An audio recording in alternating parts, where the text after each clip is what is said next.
Hello and welcome to this week's Positive Recovery with Corinna, being made for www.sobertownpodcast.com and my YouTube channel, Positive Living with Sobriety and Disability.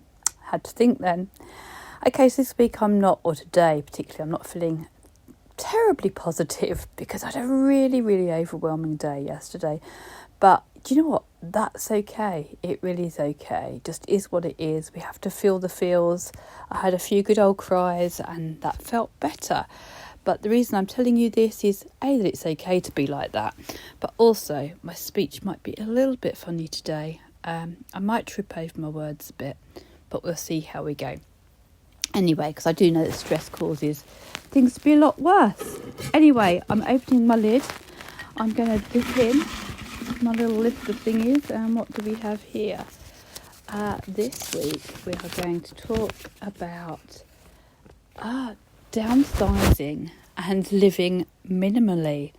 That was a suggestion that came in to me, and yeah, that's quite pertinent. That's something that I've done actually, and it kind of links into my stress of yesterday, which is the universe is telling us what to do here.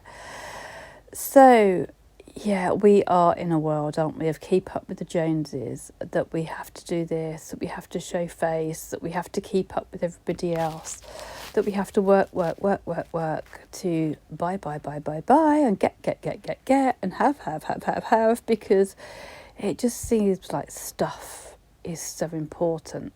And it seems to give a message of where we sit in the world. And I did have a realisation probably about 5 years ago of that it was just stuff, that I didn't need stuff anymore. In fact, I started saying to people about Christmas and birthday presents, don't get me stuff, just, I'd probably put a bottle of Martell or wine and booze and stuff like that would have been on my list. But obviously, clearly, it's not now. So that's good. So I kind of replaced stuff with poison. I don't know which is worse. But I do actually. Clearly, it's the poison. But yeah, living. There was a program on Netflix that I watched about minimal living, and it was amazing that some people, literally live in shepherd huts or in tents. If you've got the weather, that's fine, isn't it? But we just do accumulate so much stuff over our life and so many things. And it's just more to dust, really. But obviously some things have really good memories. Now, for me, when I started off on my sober journey, as many of you will know, my husband had left. I'd been made medically retired, so funds were going to be much less. I had to sell my house, and I moved into a mobile home. And it's funny, I was just writing a bit about this in my book yesterday about conforming, that actually, as a teenager, I did want to go in the army and work as a nurse, or train to be a nurse. I didn't do that, but I did train to be a nurse in the non-army. I can't think. You know what I mean. I told you my maths words were going to be bad today. I didn't go into the army. I just trained to be a mental health nurse in, in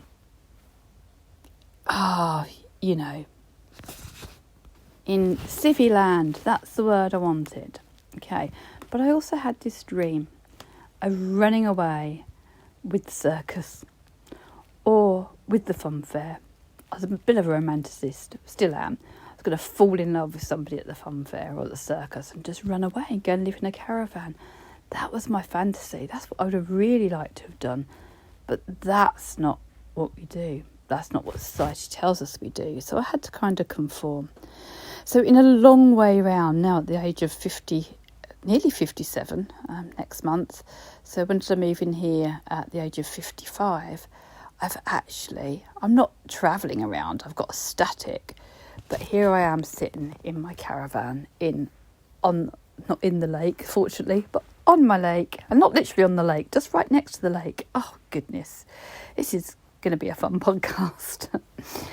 Anyway, in order to do that, I had to downsize because I came from a 3-bedroom bungalow So, and I had accumulated lots and lots of stuff over the years. So I had to sell virtually everything. Well, all my furniture went. I bought with me some books, well, quite a few books. I bought with me my clothes, just personal stuff really, and stuff for the kitchen and bedding. Everything else kind of went. So everything that I'd worked really hard to buy went. I did keep my knickknacks and ornaments and that. Some of them were sold because I didn't have enough room, but those that had meaning, I kept. But even so, you know, I'd auctioned stuff as well. But even so, I have sat here at times and thought, oh, I wish I hadn't got rid of that. Oh, and usually books and things, but, you know, I wish I hadn't got rid of that. I wish I'd kept that because that had memories. But you know what? I still have the memories up in my head, don't I? I don't need to actually hold them to see them. I can still see them quite clearly in my head, and that's all that matters. And when we start to minimalise, it kind of creates some space in our head. Even though I've got those not memories, it's nice memories. But there's that old saying, isn't there? Clean house, clean mind. Tidy house, tidy mind. And that's something I used to do quite a lot of. Probably still do a little bit now when I'm feeling really stressed or overwhelmed or just really upset. I go clean. Of course I used to drink too, but I don't do that anymore. But I would clean, and it's like cleaning things out of your head and making it feel a whole lot better. Because what we have to ask ourselves is, what are we cluttering our lives up with? You know, what are we cluttering our minds up with? Sometimes it can be people. You know, when I look back at my drinking, I was cluttering my life up with like-minded people, with drinkers, which didn't really fulfill me. It certainly doesn't now, looking back on it. So it's about what are we cluttering? You know, clutter does not help us, but it's about sifting through, and some of that sifting through can be really, really helpful. And what do we really need? Why do we need big houses? Why do we need big flash cars? Why do we need the latest gadget, the latest phones, the top of the range TV? What's that all about? Is it to say that we've achieved? I actually feel, since I've moved to my mobile home, which has got 2 small bedrooms, a little open plan kitchen and lounge, and a bathroom, I actually feel that I've achieved far more in the last sort of 18 months since I've been here than I've ever achieved in my life. Yes, I was lucky because, well, not lucky, but I suppose I was sensible in that fact that I'd paid into my NHS pension. So I'm not entitled, even though I've been medically retired, I'm not entitled to my state pension until I'm 67. You know, when I started work, it was 60, but now it's gone up to 67. So I'm not entitled to that for another 10 years. So luckily I had a pension, NHS pension, a private one. So I'd recommend that with everybody because that's enabled me to be where I am. But I've sold the house as well, and that's sort of, I'd had my own house, and that has, I guess, what had gone before has helped me to achieve what I am now. But I'm living on a lower budget. I don't have bricks and mortar. I'm living in a wooden building caravan, which is fine by me. And I kind of got my teenage dream of being unconventional, because I always was unconventional. But what is convention, and who makes up the rules? And as Glennon Doyle says, she feels very much that about sort of the age of 12, we have to start conforming. And that's when our struggles start, because you really cannot fit a round peg into a square hole. And I now feel that this round peg is in a round hole, and it's great. And I don't have lots of stuff. And in one way, that's taken a lot of pressure off of me. Now, one of my breakdowns yesterday came from stuff, I guess, because in my mobile home, I've been planning for months now to have some decking. So I'm going to have it's a big area of decking outside that would take me right down to my lake because there was some wasted ground outside. And they started on the decking. And originally I was going to have it all white skirting and white balustrade and grey flooring and to match my windows and my roof. And then I changed my mind that I didn't want the white. I wanted it an almondy colour, which was the colour of my caravan or mobile home. So I'd rung up the company and said, can I change it to the colour of my caravan? And the sales rep said, yeah, it'll be almond. I said, is that the same colour as my caravan? They said, yeah, it's very similar. Well, as it started going up yesterday, it's nothing like the colour of my caravan. And when I looked at it from the outside, it was so horrendous because the colours didn't match, that I just had completely broke down to the point that building work had to stop for half an hour. They had to ring the office. And, I explained that I hadn't actually seen the colour until now when it was being delivered and being erected. And that it wasn't the same colour as my caravan, and I hated it. And after about 20 minutes of tears, she said, leave it with me, we'll see what we can do. And I came off the phone and I said to my son and my fellow Jack and Andy, I said, I think they're going to let me take all this down and put the white up, which I'd originally wanted. And they looked at me and said, well, let them do that. And these workmen have done an incredible job. They've done a lot of work already. And then I looked at Jack and Andy and went, but I don't know if I want white. I mean, what the F? Honestly. And do you know what? It's all because it didn't perfectly match in. The decking itself looks wonderful. It just doesn't match the caravan. I even said, can we paint my caravan? And I forgot the fact that I have, the last few months, one of the things that I've absolutely splendid in is the fact that I'm perfectly imperfect and that is okay. And you know what? It is okay that my mobile home colours are perfectly imperfect. They're a mismatch, a bit like how I felt with society, I guess. But now, as I said, this round peg even is back in a round hole.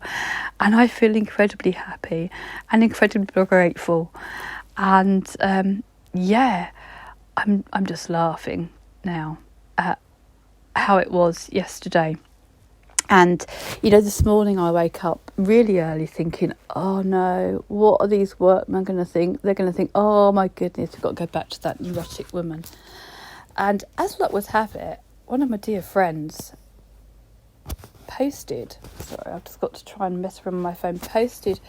great picture in one of our groups. And it's just what I needed to see this morning. And it's just a picture of a completely empty room, a bare room. And it says, to the person who worries what others may think or say about you, here is a room filled with all the people who pay your bills, walk in your shoes, every day, determine your future and love your family way more than you possibly could. These are the same people you should allow to discourage you. Let that sink in. So basically, it's a room full of nobody. I'll post a picture. I had to read it a couple of times for it to sink in, actually. So I'll post a picture with this podcast. But it's so true.